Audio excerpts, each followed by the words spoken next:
अऊज़ुबिल्लाहि मिनश्शैतानिर्रजीम बिस्मिल्लाहिर्रहमानिर्रहीम अल्लाहुम्मा इफ्तह अलैना हिकमतका वंशुर अलैना रहमतका या ज़िल जलाल वल इकराम। अस्सलाम वालेकुम स्टूडेंट्स, आज हम चैप्टर नंबर 10 का 10.2 टॉपिक करेंगे, पीएच एंड पीओएच स्केल।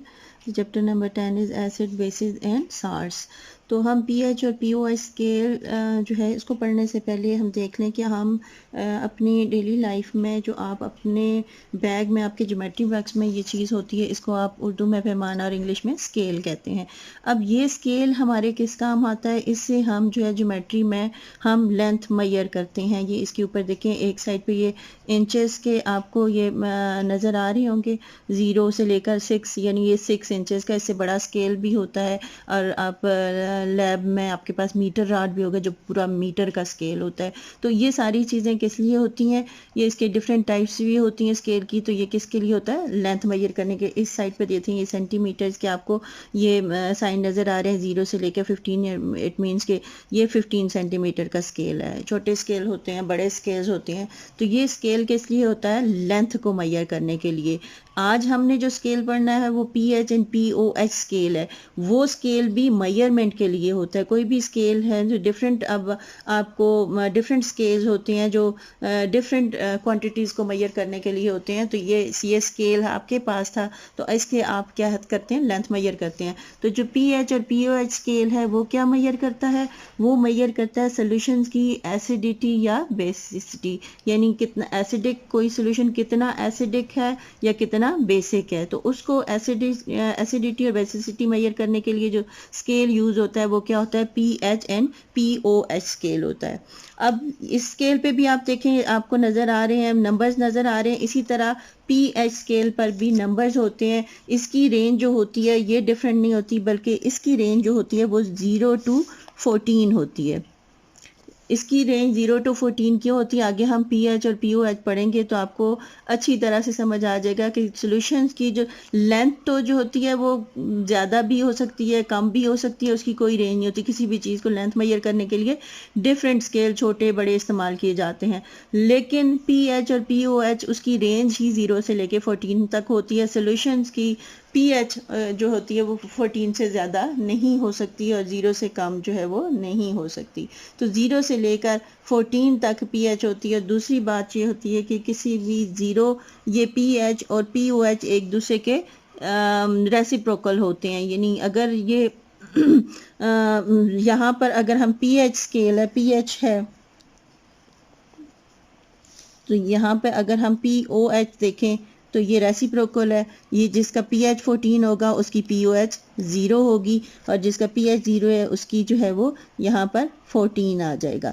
ये स्केल में पीएच और एच क्या है, हाइड्रोजन आयन की कंसंट्रेशन है, और ओएच क्या है, हाइड्रोक्सिल आयन। आपने आर्हेनियस का कॉन्सेप्ट स्टार्ट में पढ़ा है कि एसिड क्या होता है कि जो वाटर में हाइड्रोजन आयन दे, और जो बेस है वो क्या होता है, जो वाटर में OH आयन यानी हाइड्रोक्सिल आयन प्रोड्यूस करता है। तो इसलिए POH बेस के लिए और PH जो है वो उसकी एसिडिटी के लिए, यानी एसिड H+ आयन, और इसके पीछे ये हाइड्रोजन आयन और OH हाइड्रोक्सिल आयन, उसके पीछे P।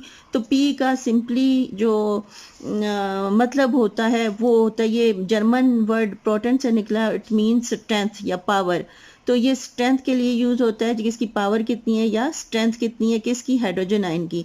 और जब हम प्रैक्टिकली इसको करते हैं तो P सिंपली मीन, जो PH और POH में P होता है इसका मतलब है माइनस लॉग। अब ये इसकी जो P है जहाँ पे भी उसकी जगह आप माइनस, ये किसके इक्वल होता है, माइनस लॉग के इक्वल होता है। तो अगर हम PH की डेफिनेशन करें तो PH क्या होता है, PH is equal to negative logarithm of molar concentration of hydrogen ion. pH क्या definition है, pH is the negative log of molar concentration of hydrogen ion. और POH इसी तरह, POH को आप कैसे define करेंगे, POH is a negative log of hydroxyl ion. अब ये जो POH और POH है इसका जो है वो न्यूट्रल जो है वो, अगर किसी की pH 7 है तो उसकी POH भी 7 होगी। इसका मतलब ये है कि हमेशा pH और POH को अगर हम ऐड करेंगे तो आपके पास 14 आएगा। अब ये क्यों आएगा, ये सारी चीज़ें हम आगे चल के डिराइव करेंगे, अप्रूव करेंगे, लेकिन आपने ये 2-3 चीज़ें याद रखनी है कि P का क्या मतलब होता है, pH और POH में क्या मतलब होता है। पहले तो ये है कि pH और POH स्केल किस लिए होते हैं। pH और POH स्केल जो होता है वो स्ट्रेंथ मैयर, किसी भी सोल्यूशन की स्ट्रेंथ मैयर करने के लिए कि वो एसिडिक है या बेसिक है। फिर P का क्या मतलब होता है, P का मतलब P इक्वल होता है माइनस लॉग के, कि जहाँ पर भी P का लफ्ज़ आए इसका मतलब इसके आपने लिखना है माइनस लॉग। pH तो minus log of hydrogen ion concentration और POH minus log of hydroxyl ion concentration. और दूसरी बात जो आपने याद रखनी है वो क्या है कि pH और POH का एडिशन हमेशा क्या होता है, वो 14 के इक्वल होता है। जब हम इन दोनों को ऐड करते हैं वैल्यूज़ को तो आपके पास हमेशा से क्या आता है, 14 आता है। अब ये pH और POH 14 जो है वो क्यों आता है, अब ये देखें, ये 0 + 14 करें तो 14 आएगा, 7 + 7 करें तो 14 आएगा। यहाँ पर भी 14, अगर किसी की pH 14 है तो POH 0 होगी। अगर किसी की pH जो है वो 2 है तो उसकी POH कितनी होगी, 12। यानी दोनों का जो हम ऐड करेंगे तो हमारे पास क्या आना चाहिए, हमारे पास 14 आना चाहिए टोटल। अगर 1 है pH तो ये क्या होगी, POH 13 होगी। अगर ये 3 है तो ये क्या होगी, 11 होगी। अगर ये 4 है, 5 6 यहाँ पर का 7 8 9 10 11 12 13, तो ये क्या है, ये pH स्केल है। अब इसके रेसिप्रोकल हम देखें तो यहाँ से शुरू करते हैं, ये 1 होगा, इसका यहाँ 2 3 4 5 6 7 8 9, ये 10 11 12 13 और 14। यानी अगर आप यहाँ से देख लें कि किसी की pH 9 है तो उसकी POH कितनी होगी, 5। ये अंडरस्टूड है। अगर pH आप निकाल लेते हैं तो POH आपको खुद से पता चल जाएगा। किसी की भी सोल्यूशन की pH 10 है तो उसकी POH क्या होगी, 4 होगी। pH का क्या मतलब है, हाइड्रोजन आयन की concentration, negative logarithm of hydrogen ion concentration. अब ये कैसे आता है ये हम अब प्रूव करते हैं। आपने सेल्फ आयनाइजेशन या ऑटो आयनाइजेशन में पढ़ा था कि जो KW हमारे पास आया था, यानी आयनाइजेशन कांस्टेंट हमारे पास कितना आया था, 1 × 10⁻⁻⁻14 मोलर स्क्वायर, यानी दोनों का मोल का आ गया था।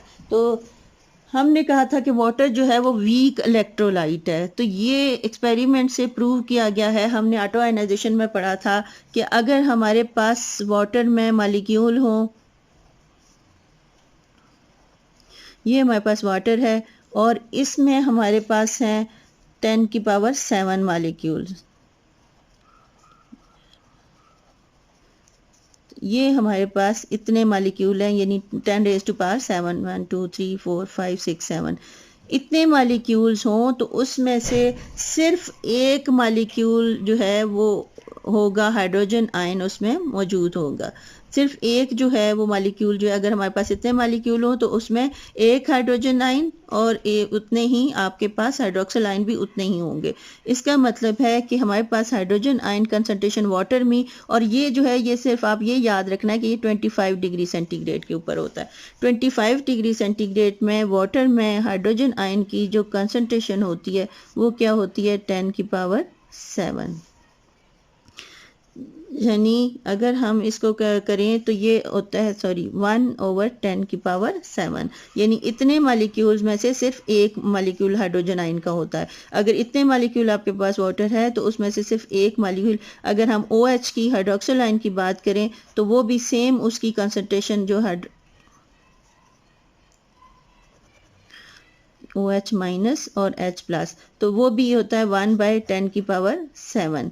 तो यानी 10⁻7 में से सिर्फ एक जो है हाइड्रोजन आयन और 10⁻7 मॉलिक्यूल में से एक जो है वो होगा किसका, हाइड्रोजन आयन की कंसंट्रेशन। और KW आपको पता है वो किसके इक्वल होता है, दोनों का प्रोडक्ट होता है, हाइड्रोजन आयन की कंसंट्रेशन और हाइड्रोक्सिल आयन की कंसंट्रेशन। इन दोनों का प्रोडक्ट जो है वो हमारे पास KW के इक्वल होता है। तो ये हमारे पास H+ और OH जो है वो किसके इक्वल आ गए, इनकी वैल्यू हमने लगाई थी ऑटो आयनाइजेशन में, तो हमारे पास क्या वैल्यू आई थी इसकी जो है, अब लगा लें इसको। जब हम ये डिनोमिनेटर में नोमिनेटर में लेके जाते हैं तो 10⁻⁷ आ जाएगा, यानी ये 7 है नीचे, ऊपर लेके जाएंगे तो ये दोनों माइनस आ जाएंगे। तो यहाँ पर हम जब लगाते हैं -7 इसका भी, और OH के लिए भी हम जब लगाते हैं, ये देखें यहाँ पर इसकी भी -7 और इसकी भी -7 है, दोनों का प्रोडक्ट आ जाएगा, ये आ जाएगा 10⁻7, ये H+ के लिए, और ये OH के लिए भी 10⁻⁷। तो आपके पास KW हमने ऑटो आयनाइजेशन में पहले से किया हुआ है, तो 10⁻14 आ जाएगा हमारे पास। अब इसका मतलब है कि ये जो है हमारे पास जब इन दोनों का प्रोडक्ट होगा तो वो किसके इक्वल आएगा, -14 के इक्वल आएगा। अब हम इसको यहाँ पर अगर करें तो ये आ जाता है, ये देखिए हमारे पास H+ और OH- इन दोनों का प्रोडक्ट किसके इक्वल आ जाता है, 10⁻14। अब take log on both sides,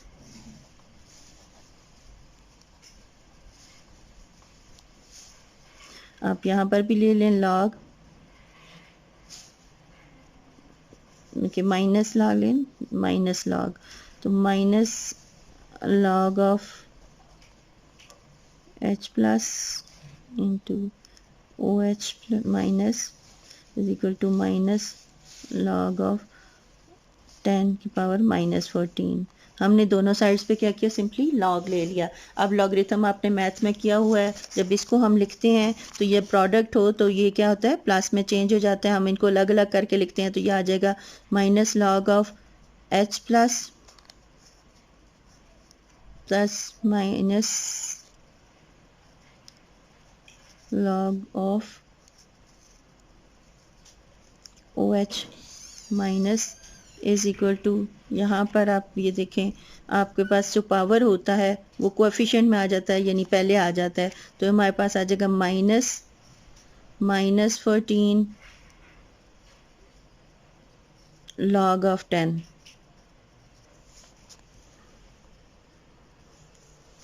अब यहाँ पर आप माइनस लॉग की जगह सिंपली P लगा लें। माइनस लॉग मैंने आपको कहा था P के इक्वल होता है, तो यहाँ पर आ जाएगा PH प्लस, इसके माइनस लॉग की जगह भी P लगा दें, PHOH इज इक्वल टू, अब माइनस माइनस प्लस हो जाएगा, यह आ जाएगा 14, और log 10 जो है वो 1 के इक्वल होता है।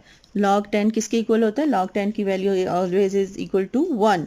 तो हमारे पास क्या आ गया, PH plus POH is equal to 14। तो ये हमने प्रूव कर दिया कि PH और POH जो है वो it is always equal to 14। अब हम देखते हैं कि वाटर की जो है वो pH जो और POH क्या होती है। तो हमें पता है वाटर में जो है, अभी हमने पीछे प्रूव भी किया कि pH हाइड्रोजन आयन कंसंट्रेशन क्या होती है वाटर की, जो हाइड्रोजन आयन कंसंट्रेशन होती है वो होती है 1 × 10⁻⁷। अब हमने करना क्या, फार्मूला लगाएं, जो हमारे पास है कि pH का फार्मूला क्या है, minus log of hydrogen ion concentration, ये इसकी pH है, तो minus log of hydrogen ion concentration क्या हमारे पास 1 × 10⁻⁷। अब जो पावर होती है वो पहले आ जाती है, तो आपने क्या करना है, पावर को हमने पहले लिख लेना है। तो हमारे पास क्या आ जाएगा, माइनस ये वाला, और फिर -7 और फिर log 10। अब माइनस माइनस प्लस हो गया, +7 आ गया, log 10 जो है वो इक्वल होता है 1 के, तो हम यहाँ पर लिखेंगे -7, ये इसकी माइनस माइनस प्लस हो गया, 7 आ गया, log 10 1 के इक्वल होता है, तो pH क्या हो गई हमारे पास वाटर की 7। तो हमने प्रूव किया था कि pH plus POH is equal to 14। यहाँ पे pH की वैल्यू लगा लें 7 plus POH is equal to 14। अब हमने POH फाइंड करना है, 7 को उस साइड पे ले जाएं, तो POH इज इक्वल टू, पहले से यहाँ पर 14 है, ये 7 उधर जाएगा तो -7 हो जाएगा, तो POH वाटर की हमारे पास क्या आ जाएगी 7। अब हम एक न्यूमेरिकल कर लेते हैं ताकि हमें पीएच और पीओएच का पता चल जाए। हम इसी में से एग्जांपल में से देख लेते हैं न्यूमेरिकल। आप यहाँ पर देखें, ये आपको दिया हुआ है कि आपने calculate the pH and pOH of 0.001 molar solution of nitric acid. अब नाइट्रिक एसिड के इसका मतलब है मोलर सोल्यूशन का ये मतलब है कि इतने मोल जो हैं वो एक्वा सोल्यूशन है HNO3 का, तो उसमें से हाइड्रोजन आयन भी उतने ही होंगे और नाइट्रेट आयन भी उतने ही निकलेंगे। तो आपके पास हाइड्रोजन आयन आपने पीएच फाइंड करना है, तो पीएच निकालने के लिए फार्मूला लगाएं।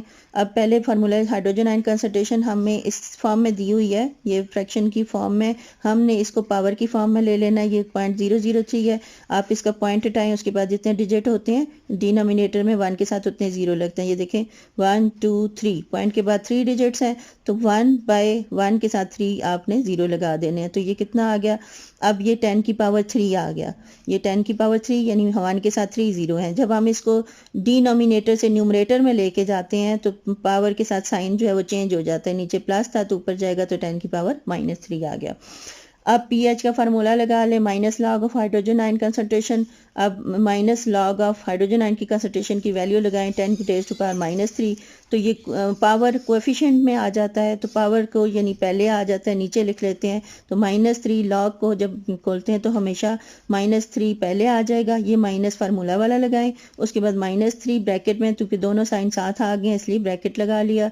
फिर लॉग 10 बच गया हमारे पास। लॉग 10 की वैल्यू 1 होती है, तो माइनस माइनस प्लस हो गया, ये 3 आ गया, तो 3 मल्टीप्लाई बाय 1 तो 3 आता है हमारे पास।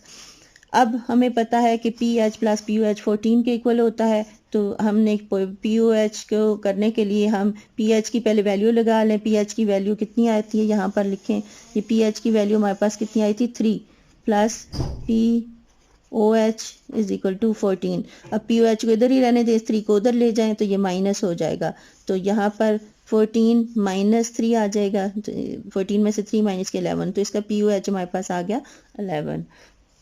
तो इस तरीके से हम बाकी भी जो है वो इसकी कैलकुलेशन कर लेते हैं। हमें अगर पीएच फाइंड करनी हो तो हम इसी फार्मूला लगा के हम किसी की भी पीएच फाइंड आउट कर सकते हैं। नेक्स्ट हमारे पास है कि न्यूट्रल, एसिडिक और बेसिक सोल्यूशन क्या होते हैं। अब एसिडिक और बेसिक सोल्यूशन कौन से होते हैं, यहाँ से हम करते हैं। हमने जो स्केल बनाया था कि न्यूट्रल कौन से हैं, यहाँ पर देखें कि ये 0 से लेकर 7 तक जिनकी पीएच होती है, 0 से लेकर 6 तक जिनकी पीएच होती है वो क्या होते हैं, एसिडिक सोल्यूशन होते हैं। पीएच 0 से लेकर 6 तक और पीओएच उनकी उसी हिसाब से ये होती है 8 से लेकर 14 तक। तो ये जो है ये सारे इस साइड पे ये जितने हैं ये क्या है, एसिडिक सोल्यूशन है, ये एसिडिक है, ये एसिड। और यहाँ पर इसके बाद जो 7 के बाद 7 जो है वो न्यूट्रल होता है, जिसमें पीएच और पीओएच बराबर हो जाती है। और इसके बाद 8 से लेकर 14 तक ये क्या होते हैं, बेसिक सोल्यूशन होते हैं। अब इसी तरह जो कंसंट्रेशन के साथ भी इसका लिंक होता है, जो कंसंट्रेशन है हाइड्रोजन आयन की, पीएच में हाइड्रोजन आयन की कंसंट्रेशन है, वो आप देखें कि उसका भी जो है वो इसके साथ क्या लिंक है। आपकी बुक से मैं आपको बताती हूँ ताकि आपको अच्छी तरीके से समझ आ जाए।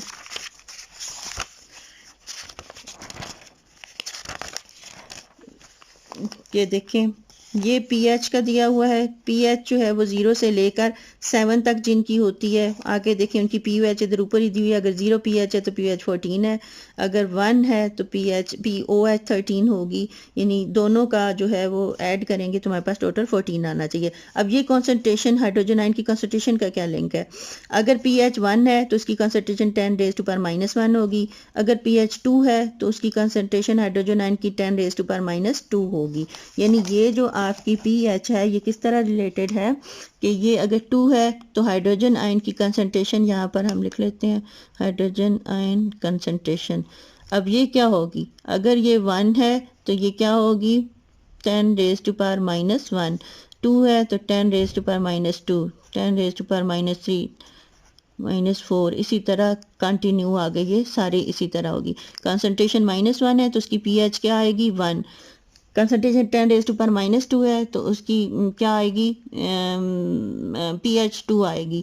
यानी अगर किसी भी सोल्यूशन में pH 1 से लेकर 6 तक होगी तो वो क्या होंगे, एसिडिक होंगे। और अगर कंसंट्रेशन में बात की जाए तो किसी की कंसंट्रेशन 10 रेज़ टू पावर -1 से लेकर 10 रेज़ टू पावर -6 तक होगी तो वो क्या होंगे, एसिडिक होंगे। अगर 7 से, ये 10 रेज़ टू पावर -7 आ गई, तो ये 10 रेज़ टू पावर -7 जो है ये कम है। और इससे जिनकी ज़्यादा होगी, 10 रेज़ टू पावर -7 से हाइड्रोजन आयन की कंसंट्रेशन ज़्यादा होगी तो एसिड होंगे।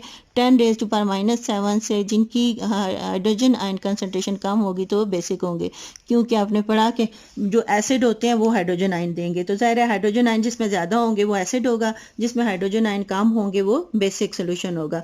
इसी तरह अगर हम हाइड्रोक्सिल आयन की बात करें तो हाइड्रोक्सिल आयन जिसमें ज़्यादा होंगे वो बेसिक होगा, और हाइड्रोक्सिल आयन जिसमें कम होंगे वो क्या होगा, एसिडिक सोल्यूशन होगा। खुश रहिए, खुशियाँ बांटिए, अल्लाह हाफिज़।